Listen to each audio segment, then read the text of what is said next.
하나님이 가장 기뻐하시는 일은 무엇일까요? 대답하지 마세요. 한번 생각해 보는 거예요. 우리 자녀가 좋은 대학 들어가는 게 하나님이 기뻐하시는 일일까요? 여러분이 부자가 되면 하나님이 기뻐하실까요? 우리가 많은 지식을 얻어서 좋은 학위를 갖고 유식해지면 하나님 기뻐하실까요? 저는 하나님이 가장 기뻐하시는 일이 잃어버린 한 영혼이 아버지께로 돌아오는 일이 되는 줄로 믿습니다. 우리는 지난 주일에 아버지와 두 아들이라는 제목의 설교를 나누었습니다. 아마 기억하실 거예요. 두 아들을 향해 아버지가 원했던 것은 무엇입니까? 그저 품꾼이 아니라, 종이 아니라 아버지와 자녀로서, 아버지와 아들로서 함께 사는 것, 그것이 아버지가 원하는 유일한 것이었습니다. 집 나간 탕자이든 집 안에 있는 탕자이든 마음을 돌이켜서 아버지에게로 돌아오는 것, 이것이 만민을 향한 하나님 아버지의 마음이고, 우리가 그 마음을 헤아려서 아버지께로 돌아갈 때 아버지의 기쁨이 되고 나아가 우리에게 복이 될 것이다 라는 말씀을 지난주에 나누었습니다. 우리는 지난주일 두 아들을 대하시는 아버지의 모습을 통해 한 영혼을 소중히 여기시는 하나님 아버지의 마음을 알게 되었습니다. 제가 오늘 설교를 좀 앞두고 한 영혼에 대한 소중함을 좀 생각해 볼 수 있는 영상 하나를 좀 준비했습니다. 영화, 우리가 잘 알고 있는 이 쉰들러 리스트라는 영화의 일부분을 편집한 영상인데요. 그러니까 이 영상을 통해 한 영혼을 소중히 여기시는 하나님 아버지의 마음을 좀 알아보는 시간을 갖도록 하겠습니다. 잠시 짧은 영상을 시청하겠습니다.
Children, all the children.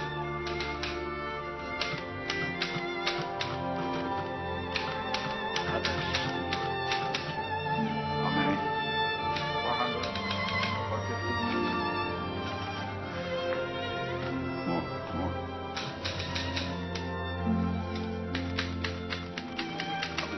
850, give or take. One. You take one. Count them. How many?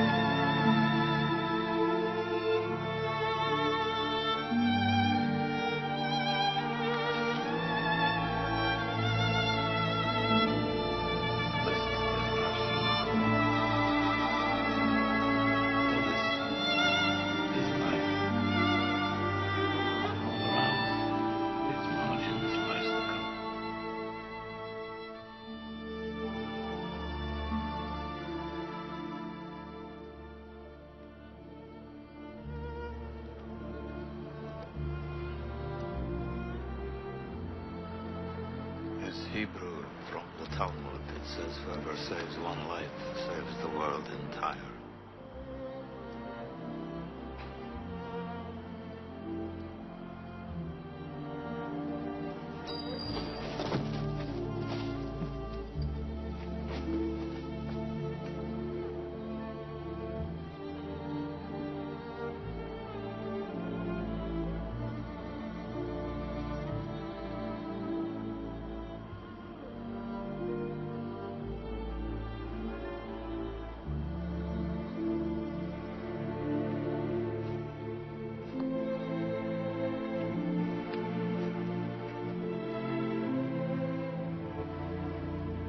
I could have got more out. I could have got more. I don't know if I just... I could have got more. Oscar, there are 1,100 people who are alive because of you. Look at them. If I'd made more money.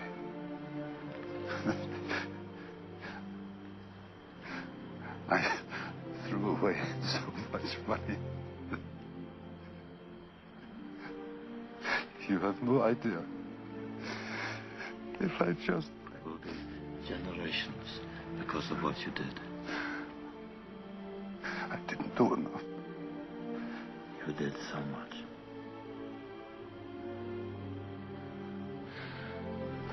This car. Kurt would have bought this car. Why did I keep the car?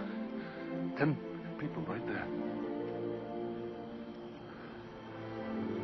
10 people.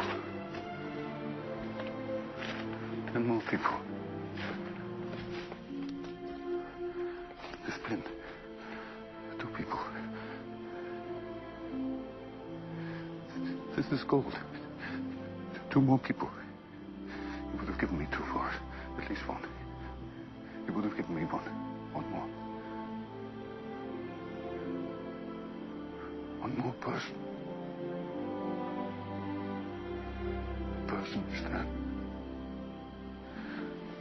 for this.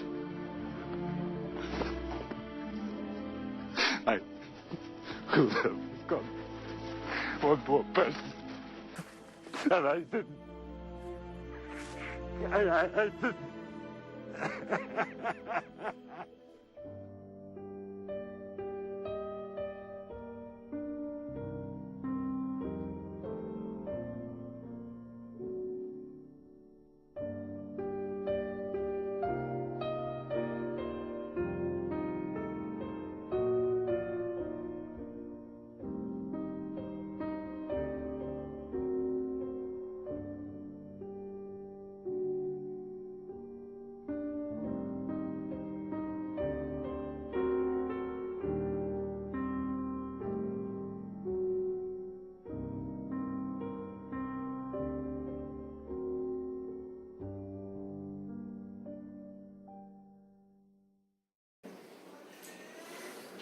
영화 쉰들러 리스트의 마지막 장면입니다. 유대인들은 자신의 전 재산을 들여서 유대인들의 목숨을 구해준 뒤에 작별을 고하는 쉰들러에게 자신들이 모은 금리를 녹여서 만든 반지를 하나 전해줍니다. 그 반지 안에는 이러한 문구가 새겨져 있었습니다. 우리 함께 읽어볼까요?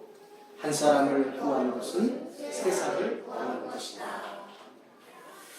아마도 이 유대인들이 저는 오늘 우리가 읽었던 본문의 말씀을 기초로 해서 탈무드에 이러한 문구를 새겨놓은 것이 아닐까라는 생각을 해보게 되었습니다. 오늘 우리가 읽었던 본문을 통해 우리는 예수님이 가지신 관심이 무엇이었는지를 보게 됩니다. 예수님의 관심은요, 한 사람, 한 마리의 양, 한 드라크마, 잃어버린 한 영혼이었습니다. 오늘 본문에 굉장히 중요한 키워드가 있다면 2가지의 단어인데, 하나는 하나라는 단어하고 찾는다라는 단어입니다. 양 100마리를 가지고 있던 사람이 있었습니다. 그런데 그 중에 한 마리를 잃어버렸습니다. 또 10 드라크마를 가지고 있었던 여자가 있었는데 한 드라크마를 잃어버렸습니다. 잃어버린 한 양, 잃어버린 한 드라크마. 여기서 이 드라크마라는 것은 헬라의 화폐 단위로서 은전이었습니다. 로마식 화폐 단위인 이 데나리온이라는 단어와 동의어로서 한 드라크마 하면 노동자의 하루 품삯이었습니다. 잃어버린 한 마리의 양과 한 드라크마. 마태의 복음서에서는 이 잃어버린 양이라는 양을 길을 잃은 양이라고 표현해 놓았습니다. 목자가 잃어버린 것이든 자기 잘났다고 혼자 길을 가다가 무리에게서 이탈된 양이든 힘센 무리에 떠밀려 길 밖으로 밀려나버린 양이든지, 여기서 일타라는 단어는 헬라어로 아폴리니라는 단어입니다. 이것은 멸망당하다, 파괴당하다, 죽임당하다라는 단어입니다. 단순히 잃어버렸다, 잃었다라는 것이 아니라 멸망당한 양, 파괴당한 드라크마, 가능성 없이 죽어버린 양이라는 뜻입니다. 본문에서 예수님이 말씀하신 잃어버린 양과 드라크마는 도저히 가망성이 없는 존재였습니다. 이것은 나아가 넓게로는 믿지 않는 세상 속에 넌 크리스찬들을 의미하고 불신자들을 가리킵니다. 그리고 좁은 의미로는 여러 가지 이유 때문에 몸과 마음이 주님을 떠나버린 사람들을 의미합니다. 무엇보다 우리는 본문의 말씀을 통해 지금 저와 여러분의 관심이 어디를 향하고 있는지를 우리는 분명히 발견할 수 있습니다. 주님은 오늘의 말씀을 통해 우리에게 99개와 1개, 그리고 9개와 1개 중에 무엇에 집중하고 있는지를 질문하고 계십니다. 물론 지금 우리에게 있는 99개가 중요하지 않다라는 말이 아니에요. 우리의 지갑과 통장에 들어있는 9개가 소중하지 않다는 말씀이 아닙니다. 과연 잃어버린 한 영혼에 대한 사랑과 관심이 있느냐라는 예수님의 따끔한 충고의 말씀입니다. 과연 너희에게 길을 잃은 한 마리의 양, 한 드라크마를 찾아내기까지 쏟아내는 그 열정이 있느냐라고 주님은 묻고 계십니다. 포기하지 않는 사람, 그리하여 끝끝내 찾아내고 얻는 그 아버지 하나님의 열심의 마음이 너희에게 있느냐라고 주님은 묻고 계십니다. 예수님 당시에 바리새인들과 서기관들은 이 마음과는 도무지 멀었던 사람들입니다. 그들에게 있어서 이 하나님의 나라는 율법을 잘 지키고 잘 지킨 사람들 중에서도 율법에 대한 공로가 큰 사람들이 간 곳이 바로 하늘나라였기 때문입니다. 그런 그들에게 사회적으로 지위가 낮은 사람들, 열등한 사람들, 지적으로 부족한 장애인들, 그리고 도덕적으로 결점과 실패를 맛보았던 세리나 창녀나 그런 강도나 사기꾼들은 하나님의 나라와는 전혀 어울리지 않는 사람들이었습니다. 오직 율법을 지킴으로 구원받는다고 생각했던 사람들에게 율법을 지킬 능력이 없는 사람들, 율법을 어긴 사람들이 무슨 관심의 대상이었겠습니까? 바리새인들과 서기관들은 스스로 엄격한 율법 교사가 되었습니다. 그래서 하나님께 예배하러 나온 사람들에게 율법에다가 플러스 수백 가지의 조항을 달아서 그들에게 가르침을 주었습니다. 이 정도 해야 천국 갈 수 있다. 그래서 사람들로 하여금 도무지 지킬 수 없는 무거운 조항과 계명들의 짐을 지어주기 시작했습니다. 그래서 예수님이 이 당시에 바리새인들과 서기관들이 무거운 짐을 지어주니까 그런 말씀을 하시죠. 내가 너희에게 주는 것은 가벼우니 내게 와서 배우라. 내가 너희에게 주는 짐은 무겁지 않다라고 말씀하시니까 여기에서 시작된 것입니다. 바리새인들과 서기관들은 자신들이 만들어 놓은 천국의 퀴를 잡고 흔들면서 다른 사람들은 들어가지 못하게 문을 가로막고 있었던 사람들입니다. 그런 그들의 영적인 행태로 인해 죄인들은 하나님의 말씀을 들을 자격조차 박탈당했고 하나님 앞에 나와 예배드릴 수 있는 자격조차 상실했던 것이 그 당시의 모습이었습니다. 우리가 2절 말씀을 한번 보시겠습니까? 세리와 죄인들이 예수님께 말씀을 듣기 위해 나왔습니다. 하나님의 말씀을 듣고자 예수님께 나왔습니다. 그때 바리새인들과 서기관들이 어떻게 반응했습니까? 2절에 수군거리기 시작했습니다. 뭐라고 합니까? 예수께서 죄인들과 음식을 먹고 그들을 영접하고 환영했다라고 예수님을 비방하고 수군거리기 시작했습니다. 구원받을 자격조차 없는 그들과 어떻게 함께 밥을 먹고 그들과 함께 이웃이 되고 어떻게 그들과 함께 할 수 있느냐고 반문하고 있습니다. 지금도 그렇지만 당시에는 내가 누구와 함께 어울리고 내가 누구와 함께 밥을 먹느냐에 따라 나의 사회적인 지위가 결정된다고 여겼던 사회가 바로 예수님 당시의 사회입니다. 오늘날도 그렇지 않습니까? 내가 국회의원과 함께 밥을 먹었다. 어느 대기업의 CEO가 준비한 이 만찬에 참여를 했다. 눈이 퍼런 외국인들과 함께 밥을 먹었다 하면 내가 마치 무엇인가 된 것처럼 내가 우쭐하는 그런 경향이 있지 않습니까? 바리새인들과 서기관들에게는 예수님께 보이는 한 영혼이 보이지 않았습니다. 그들은 하나님을 섬긴다고 이야기했지만 하나님의 마음에는 관심이 없었습니다. 자기들 나름대로 대단한 종교심을 갖고 있다고 생각했지만 종교의 핵심인 한 영혼, 잃어버린 영혼의 구원에 대하여는 전혀 관심이 없었습니다. 그들에게 경종을 울리는 예수님의 촌철살인은 바로 이것입니다. 99이 아닌 한 마리의 양, 9개의 드라크마가 아닌 하나의 드라크마, 이것이 소중하다. 한편 오늘 말씀을 좀 들으면서 물량주의 시대에 살고 있는 사람들에게는 오늘 본문이 그닥 크게 닿지 않는 이야기같이 느껴질 수도 있습니다. 뭐든지 많아야 좋다라고 생각하는 시대 아닙니까? 뭐든지 가득해야 성공했다라고 알려지는 시대에 요즘 시대의 트렌드와는 전혀 어울리지 않는 것이 한 마리의 양, 하나의 드라크마에 대한 이야기라고 생각합니다. 그러나 여러분, 한 영혼이 더 중요하다라고 말씀하시는 예수님의 말씀을 오늘 구원받은 우리의 관점에서 좀 생각해 볼 수 있기를 바랍니다. 모든 것이 많아야 성공하고 가득해야 뭐든지 좋다라고 여기는 이 시대 가운데 한 마리의 잃어버린 양과 잃어버린 하나의 드라크마에 집중하고 있는 예수님의 모습, 이것을 오늘 우리의 모습에 빗대어 살펴보자는 것입니다. 예수님은 오늘 저와 여러분 한 사람을 구원하시기 위해 99보다 귀한 하늘나라를 버리고 이 땅에 오신 하나님이신 줄로 믿습니다. 오늘 여러분 한 사람을 구원하시고자 9개의 드라크마의 안락함을 버리시고 십자가에 매달려 죽으신 분이 바로 하나님 아버지이신 줄로 믿습니다. 예수님이 말씀하신 잃어버린 한 마리의 양, 잃어버린 한 드라크마, 이것은 온 인류를 위한 사건이기도 하지만 오늘 여러분 한 사람을 위한 하나님의 사랑의 표현이다라는 것입니다. 믿음은 무엇일까요? 신앙은 어떤 것이 신앙일까요?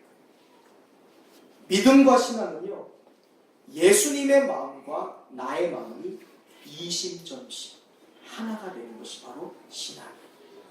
어떤 사람이 믿음 생활 잘하는 것입니까? 예수님의 마음처럼 내 마음이 되도록 노력하는 사람이 믿음 생활 잘하는 사람이에요.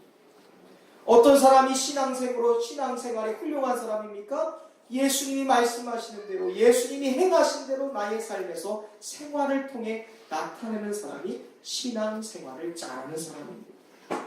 오늘 예수님의 말씀 앞에 여러분의 마음이 어떠한지 모르겠습니다. 한 마리의 잃어버린 양을 어떻게든 찾아내고야 말겠다는 일념 하나로 지금 계곡이며 구덩이며 골짜기를 마다하지 않고 땀을 흘리고 찾아 헤매는 목자의 모습을 한번 떠올려 보시길 바랍니다.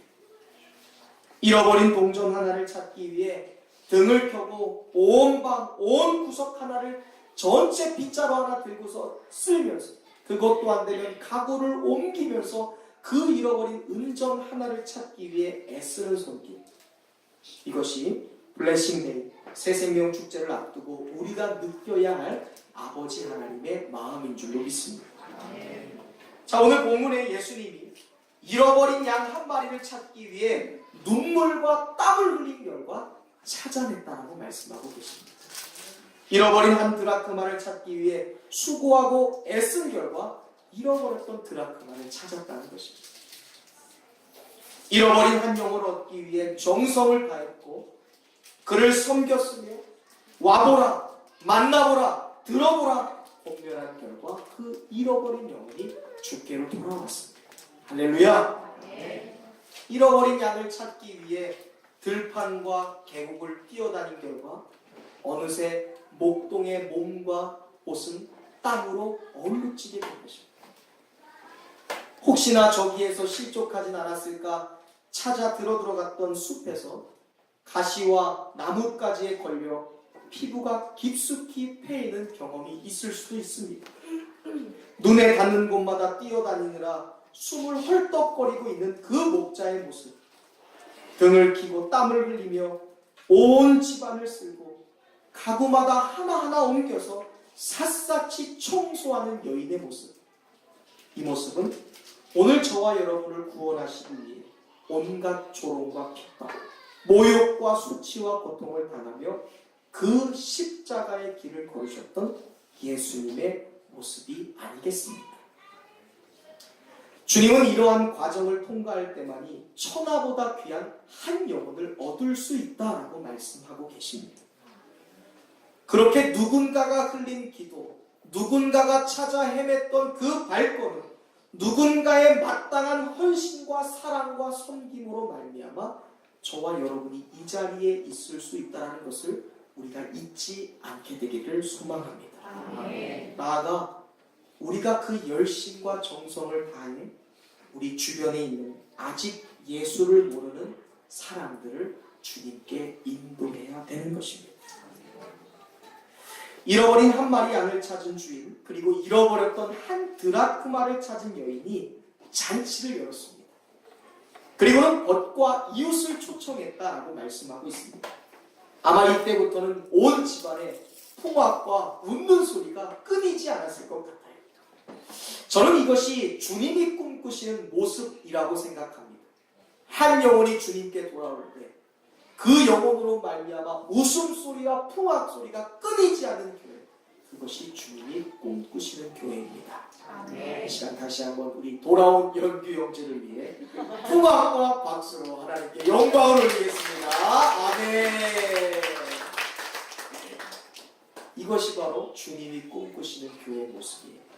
아마 이곳에 앉아있는 여러분 한 사람 한 사람이 주님 앞에 나온 그 순간 천국에서는 회개할 것이 없는 99명으로 인하여 기뻐하는 것보다 더 기뻐하는 잔치가 열리게 된 줄로 믿습니다. 교회는 매일같이 잃어버린 영혼들이 돌아오는 일로 잔치가 일어나요. 그래서 교회는 반드시 부흥을 이루어야 합니다. 교회의 유일한 사명이 있다면 부흥합니다. 하나님이 기뻐하시는 일이기 때문에 그렇습니다. 우리가 7절 말씀 함께 찾아서 읽어보겠습니다. 7절 말씀 읽어보겠습니다. 시작. 내가 너희에게 이르노니 이와 같이 죄인 한 사람이 회개하며 하늘에서는 회개할 것이 없는 의인 99으로 말미암아 기뻐하는 것보다 더하리라. 아멘. 이어서 10절 읽어볼까요? 시작. 내가 너희에게 이르노니 이와 같이 죄인 한 사람이 회개하며 하나님의 사람들 앞에 기쁨이 되리라. 아멘. 아멘이시죠? 오늘 본문에 보니까 천사들을 기쁘게 하는 것이 뭐라고 되어 있나요? 10절에 잃어버린 영혼이 회개하고 돌아오는 것. 7절에 하늘에서 가장 큰 기쁨이 무엇이라고 말씀하십니까? 동일하죠. 잃어버린 영혼이 돌아오는 거예요. 그렇다면 이 땅에 살아가는 동안 우리를 가장 행복하게 하는 일은 무엇이 될까요? 이것도 마찬가지. 따라하겠습니다. 이 땅을 살아가면서 가장 행복한 일은 한 영혼을 주님께 인도하는 일입니다. 한 영혼이 주께로 돌아오는 것을 보는 것입니다. 한 영혼이 주께로 돌아오는 것을 보는 것입니다. 아멘. 이것이 이 땅을 살아가면서 가장 행복한 일이에요. 한 영혼이 주께로 돌아오는 것. 한 영혼을 주님 앞에 돌이키는 것. 왜? 하늘에서 가장 기쁜 일을 내가 하는 거니까. 하나님이 가장 기뻐하시는 일을 감히 내가 할 수 있는 것이니까 이것은 우리 인생의 가장 행복한 일이다. 그런 의미에서 한 사람의 생명을 인도하여 구원받게 한 그 사람은 바로 세상을 구한 사람이다. 이것이 탈무드의 이야기. 저는 오늘 우리가 99개에서 오는 즐거움에 취하여 하나를 잃어버리는 죄를 범하지 않기를 간절히 소망합니다. 99개를 붙잡고자 하나를 놓치는 우를 범해서는 안 되는 것입니다.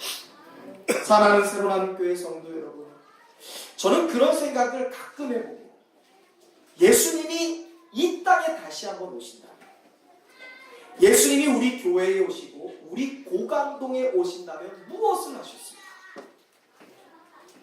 예수님이 지금 이 고강동에 오신다면 과연 무엇을 하고 계실까? 처음 하시는 일이 무엇일까? 생각해 보시면 하게 됩니다. 아마 예수님은 지금쯤 고강동 이 고강시장에 뛰쳐 들어가셨을지 모르겠어요. 아마 각 가정마다 가가호호 방문하시면서 문을 두드리면서 내가 왔노라, 들어보라, 와보라, 만나보자 외치고 가셨을지 모르겠습니다. 누가복음 4장 43절에 예수님이 왜 그러실 수밖에 없었는지 분명히 말씀하고 있습니다. 한번 같이 읽어볼까요? 시작! 예수께서 이르시되 내가 다른 동네들에서도 하나님의 나라 복음을 전하여라 하니 나는 이 일을 위해 보내심을 받아노라 하시고. 아멘. 예수님이 이 땅에 왜 오셨대요?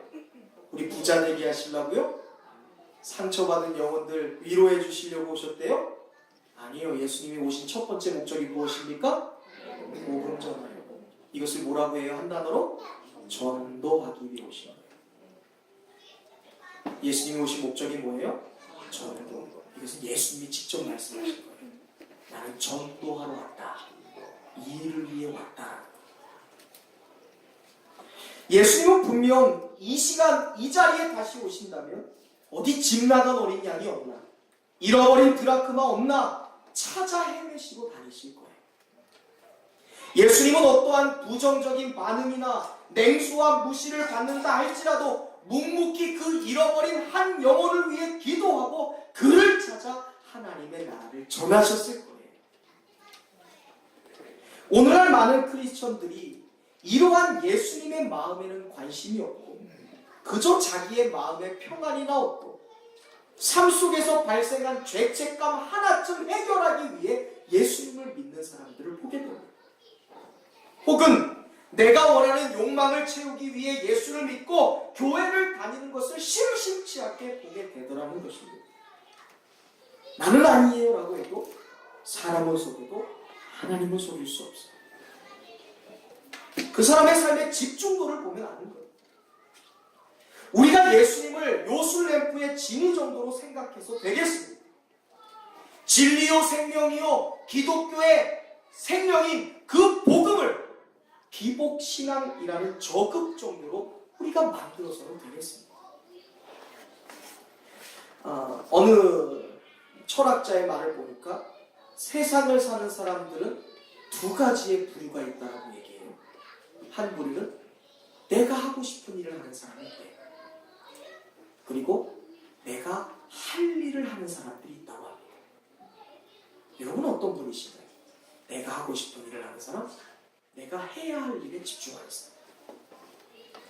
성공 여부를 떠나서 많은 사람들에게 좋은 영향을 끼치는 사람들은 내가 하고 싶은 일을 하는 사람이 아니라 내가 해야 할 일을 해야 했던 사람들입니다. 마치 영상에 쉰들러가 했던 것처럼 내가 해야 할 일을 했던 사람. 로마서 8장은 오늘 우리들을 향해 너희는 복음의 빚을 진 사람들이다라고 이야기합니다. 이게 우리의 정의예요. 예수 그리스도 십자가 은행의 빚을 진 사람들이에요. 우리는 예수님께 빚진 자들입니다. 그 빚은 갚아야 마땅한 것이죠. 우리는 육신에게 져야 할 사람이 아니라 그 빚을 갚아야 되는 사람이라고 로마서는 말씀하고 있어요. 과연 십자가의 은혜의 빚을 진 자로서 우리가 어떻게 살아야 할까요? 내가 예수 그리스도를 통하여 새로운 생명을 얻었다면 반드시 나도 그 생명을 새로 나음으로 그 빚을 갚아야 하는 줄로 믿습니다. 내가 진리이신 예수님을 발견했다면 이 진리를 전함으로 예수 그리스도의 복음의 빚을 갚아야 되는 것이죠. 고린도전서 9장에서 바울은 이런 말씀을 합니다. 16절 내가 복음을 전할지라도 자랑할 것이 없으면 내가 부득불 할 일이니라.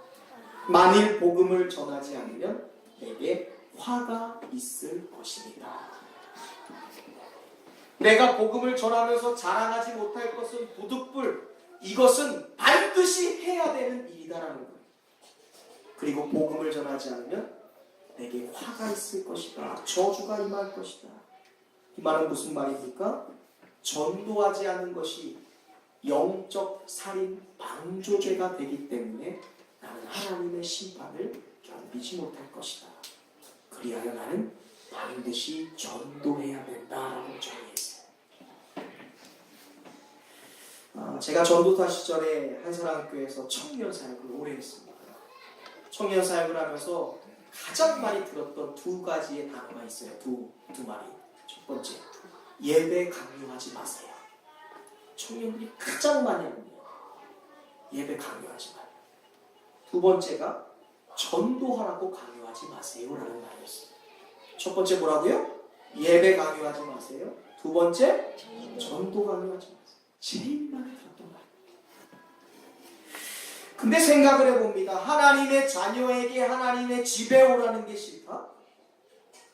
하나님의 자녀에게 하나님을 전하라고 하는 것이 싫다? 이거 굉장히 이상한 말입니다. 여러분 생각해보세요. 집을 나가서 떠돌고 있는 방황하는 청소년을 만났다면 여러분 뭐라고 얘기할까요? 그냥 신경 안 쓰시겠어요? 네 집장인지 아이고 참 부모 불쌍하다 이러고 마실 거예요? 아니죠. 할 수 있다면 어서 들어가라. 부모가 기다리지 않겠니? 얼른 시간이 늦었다. 집에 들어가라 이야기하는 것이 당연하지 않겠습니까? 누군가 내게 들어가야 될 집이 있고 기다리고 있는 부모가 있다라고 말해주는 사람이 있다면 내가 사랑받고 있다라는 것이고 내가 소중하다라는 증거가 아닐까요? 오늘 우리 새로운 교회가 하나님의 집이고 우리가 이 하나님의 집을 통하여 은혜를 받고 은총을 받았으니 이 집에 나와 함께 지내며 전하고 이 집의 은혜를 함께 나누자라고 말하는 것이 뭐가 이상합니까? 당연한 것이죠. 그런데 왜 강요합니까? 라고 이야기합니다. 정상이 비정상이 되고 비정상이 정상이 되는 신앙생활을 오늘날 많은 사람들이 하고 있다는 것이죠. 혹시 여러분 중에서도 매주일 교회 나가는 것에 대하여 알레르기 반응을 보이는 분이 계신다면 그가 어떻게 한 영혼을 인도할 수 있겠습니까? 저는 하나님의 날 하나님이 주인 되시는 예배를 드려야 된다라고 죽을 때까지 강요합니다.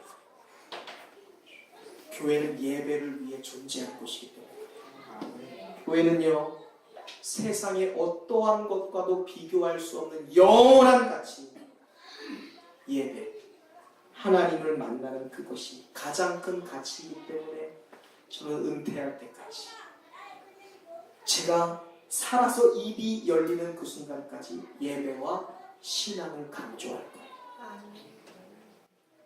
예배 없는 교회는 교회가 아닙니다. 신앙생활하지 않은 성도는 성도가 아닙니다. 왜요? 영혼이 죽고 사느냐가 달려있기 때문에 강조하지 않을 수 없는 거예요. 바울은 얘기합니다.